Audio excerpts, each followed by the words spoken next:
Balik lagi di gudang aib, dihujat lagi aja gue di Twitter. Gue pikir segmen ini itu adalah untuk menceritakan aib-aib di masa lalu. Ternyata sampai umur segini masih ada aja aib-aib baru. Brengsek.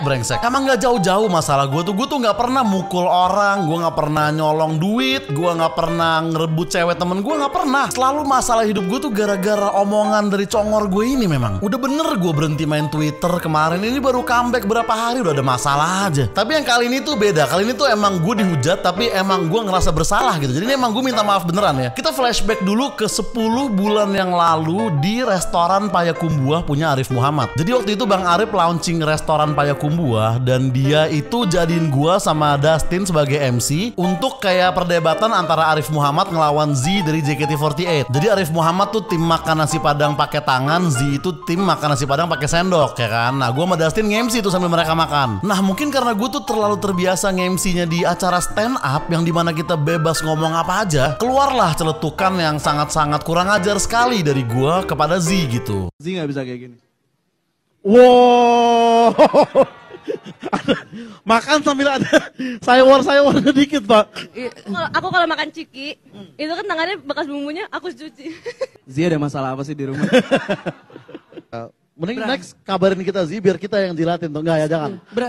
Tapi maksudnya gimana Bang Arif dengan jokes yang sangat-sangat sampah memang ya, dan lucu pun tidak, dan memang di sana tidak ada yang tertawa kalau boleh jujur. Itu kayak refleks yang keluar, udah keluar aja gitu, resiko pikirin belakangan gitu. Dan di situ juga gue belum ngerasa bahwa itu akan jadi kasus gitu. Gue cuma ngerasa ya udah ini kayak jokes nggak kena aja. Setelah acara selesai pun gue langsung minta maaf kepada Z, dan dia nggak masalah. Niat gue tentunya bukan untuk mesum kepada Z ya, tapi untuk buat ketawa orang-orang di sana, dan itu gagal pada waktu itu. Tapi kalau gue cuma ngelempar jokes nggak lucu di Ketawa Comedy Club, mungkin ya udah selesai gitu. Yang gue lupa, ini kan YouTube-nya Arif Muhammad ya kan, subscriber dia 3,1 juta. Setelah syuting, manajer gue langsung nyamperin gue terus bilang ke gue, "Za, lo rame di Twitter, lo dihujat, katanya lo melakukan pelecehan verbal. Video tadi itu banyak yang motong dan banyak yang re-upload di Twitter. Lo dihujat di sana, lo lihat, lo mau di-cancel di Twitter, lo mau dibenci orang-orang. Ini harus lo perbaiki, kalau enggak lo selamanya hanya akan dikenang sebagai mas-mas mesum berbaju Erigo." Gue panik banget dan langsung gue ubek-ubek Twitter, dan banyak yang motong video gue. Ada sekitar mungkin belasan orang atau 20-an ya. Komentarnya tuh marah-marah semua, dan biasanya gue ketawa-ketawa aja baca head comment. Tapi kali itu gue takut. Gue tuh beda sama Coki Muslim atau sama Bang Panji gitu yang berani ngelawan omelan orang banyak ya. Gue penakut sebenarnya, Bray. Dan kalau gue dihujat karena gue ngatain Gen Z atau gue ngatain Gemini, atau karena ada video stand up gue yang nyebar terus menyinggung orang gitu, mungkin ya oke lah, wajar. Tapi kalau gue dihujat gara-gara dianggap mesum, kan ironis, gue aja perjaka. Akhirnya dari sekian banyak re-uploader itu gue DM satu-satu, itu gue DM, "Bro tolong take down videonya." Gue udah minta maaf ke Z dan gak ada masalah. Gue takut banget ini jadi kasus. Gue salah ngomong tadi, sorry banget, please hapus videonya dari akun lu, please. Dan untungnya mereka tuh baik-baik gitu, videonya dihapus-hapusin memang. Dan bagian itu juga udah di-cut juga dari YouTube-nya Arif Muhammad, jadi udah aman. Tapi ada satu re-uploader yang gak mau ngapus. Dia gak balas-balas DM gue. Dia malah nge-tweet, "Maaf, saya gak buka DM dari orang yang gak saya kenal secara personal." Gak, bukan ya, itu kasus Twitter lain itu bukan kasus gue. Nggak, tapi intinya orang ini gak balas-balas.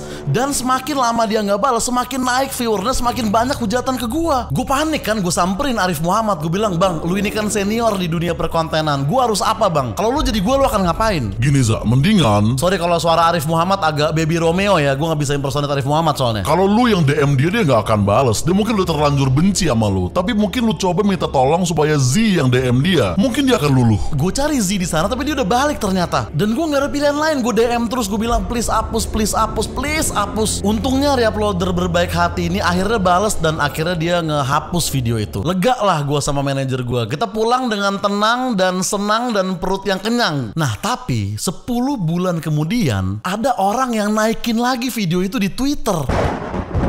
Persis kayak tadi videonya. Video tadi tuh gue download dari akun re-uploader ini. Dan dia juga bukan tiba-tiba nge-upload video aja ya. Dia nge-upload setelah gue mungkin terlalu bacot di Twitter gitu. Soalnya belakangan ini gue sering nge-tweet ngecengin cara-cara orang main sosmed. Dan niatnya tentunya untuk bikin orang ketawa lagi-lagi, bukan buat cari musuh dong. Dan banyak yang ketawa, tapi banyak juga yang sebel. Dan mungkin re-uploader ini tahu, Oza nih kalau di counter argumennya dia bakal bodo amat. Tapi kalau video aib ini gue upload lagi, mungkin dia akan ketakutan. Dan bener, gue takut ngeliatnya gitu. Gue tuh gak ngerespon bukan nggak lihat ya, gue pura-pura nggak lihat lebih tepatnya. Gue DM orang itu, bro, dia nggak balas-balas, dia nggak balas sama sekali. Gimana gue bisa minta take down videonya kalau dia balas aja kagak? Gue pikir gue coba terus deh, gue akan DM dia setiap hari sampai dia balas. Pokoknya video ini harus ke take down, nggak boleh ada yang lihat video ini aib gue pikir gitu. Tapi habis itu gue kepikiran kata-kata dari seorang filsuf yang sangat-sangat bijaksana sekali ya. Filsuf tersebut pernah berkata, lu jangan pernah lari dari monster lu, Dri. Karena kalau lu pernah lari, begitu lu balik lagi monsternya udah terlalu besar untuk lu hadepin. fuck bener nih omongan Bang Adri. Gue pikir mau sampai kapan gue umpetin video memalukan ini? Masalah itu harus diselesaiin, bukan diumpetin. Gue awalnya nggak terima, gue pikir ya elah gue ngecengin doang, kenapa lu balas dengan ngungkit video lama ini? Ngecengin balas ngecengin dong. Dan gue juga cuma ngecengin paling orang main sosmed, Gen Z. Kenapa balasannya kayak gini? Ya gue tahu ada Z dalam Gen Z, tapi kan gak gini juga dong. Awalnya gue mikir gitu, tapi setelah gue pikir-pikir lagi, mungkin gue ngomong kayak gitu emang harus gue bayar konsekuensinya. Karena ketika kita bikin salah itu kita harus minta maaf, bukan minta permakluman. Memang gue udah minta maaf sama Z, gue udah minta maaf sama Arif Muhammad, tapi kan gue belum minta maaf sama orang yang nonton. Banyak pasti fans-fansnya Z yang tersinggung lihat video itu, atau orang yang gak ngefans sama Z tapi tersinggung sama video itu juga pasti ada. Jadi ini adalah permintaan maaf dari gue, Oza Rangkuti, kepada semua orang siapapun itu yang tersinggung sama omongan gue di sana. Terutama untuk para penggemarnya Z dan penggemar JKT48, gue sorry banget asli deh. Maaf banget, sumpah gue nggak mesum, gue nggak mikir cabul, gue ya elah gue perjaka men. Gue mungkin ngocol, songong, sok keren, sok pinter, gendut, goblok, mulut gue sampah, bercandaan gue ngeselin, mobil gue dongfeng. Gue mungkin semua itu, tapi mesum gue enggak men. Kalau lu kenal gue secara langsung, lu akan tahu betapa nggak mesumnya gue. Dan gue respect sama Z gitu. Gue udah kenal dari semenjak Eri gue berangkat ke New York, dan di belakang kamera emang gak pernah juga gue bercanda kayak gitu. Gak pernah ada niat gue buat bikin dia tersinggung gitu. Gue juga sekarang diem-diem lumayan takut, tapi ya, gimana ya? Emang kadang-kadang sampah mulut gue ini, dan itu gue salah tempat banget dan salah pilih cara bercanda. Gue sering nyinggung orang dari konten apa dari jokes gue, tapi gue tuh gak pernah ngerasa salah gitu. Tapi untuk yang kali ini nyesel gue ngomong begitu. Serius, gue kalau bisa ulang waktu gak bakal gue ngomong kayak gitu. Blunder banget itu buat gue. Kalau itu bukan gue yang ngelakuin dan gue ngelihat orang ngomong kayak gitu, mungkin gue akan bikin konten buat ngehujat orang itu. Jadi asli gue minta maaf banget, beneran gue minta maaf ke lu semua. Gue akan coba untuk gak ngulangin lagi begini-begini. Dan mungkin kalau lu gak percaya sama omongan gue, kalau lu gak percaya sama kata-kata permintaan maaf gue,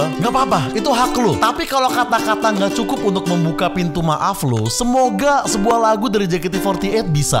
Di tempatku lahir dan dibesarkan, di kota yang dekat laut ini, setelah sekian lama aku pulang, sudah ada shopping mall berdiri. Waktu itu selalu seperti tongkat sihir, walaupun telah mengubah pemandangan. Suara ombak dan aroma gelombang masih sama seperti dulu. Seventeen. Sekarang juga kamu yang teristimewa, ada di pojok kanan buku tahunan kita. Sungguh memang kamu yang teristimewa. Berapa kali ku buka untuk memastikannya.